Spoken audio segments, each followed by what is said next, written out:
తిరగడం అయిపోయిందా సార్? అయిపోయింది మేడం. ఇప్పుడైనా కారు ఓనర్ కి ఇచ్చిరా పోయి. ఓనర్ సర్వీస్ కి ఇచ్చి ఎన్ని రోజులైంది, మనం సర్వీస్ చేసి ఎన్ని రోజులైంది. పోనీ లేని ఊరుకుంటే పర్సనల్ కూడా వాడుకుంటాను దాన్ని. ఎట్టయితే ఏమి కారు చూపించి పిల్లని సెట్ చేసుకున్నావు కదా, వాళ్ళ కారు వాళ్ళకి ఇచ్చిరా పోయి. Okay madam.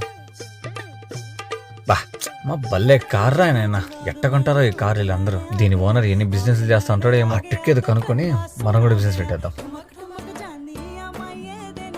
అబ్బా లొకేషన్కి వచ్చేసినాం, సరే ఫోన్ చేద్దాం. హలో సార్, మీది ఫోర్డ్ ఫియస్టా సర్వీస్కి ఇచ్చారు కదా, ఆ వెహికల్ తీసుకొచ్చాను. ఎక్కడున్నారు సార్ మీరు? నువ్వు తీసుకొచ్చిన కారు మూతికి చక్కగా చూడు తమ్ముడు. ఇక్కడ దా. ఈడు బెగ్గరా బిల్ గేట్స్ సార్. సర్వీస్ అంతా నీట్గా, కార్ అంతా నీట్గా అయిపోయింది కదా. బాగా చేశాను సార్. ఇదిగో నా తరపు నుంచి నీకు టిప్పు. Thank you sir. రావాలమ్మా రావాలి, దానం చేసి పోవాలి.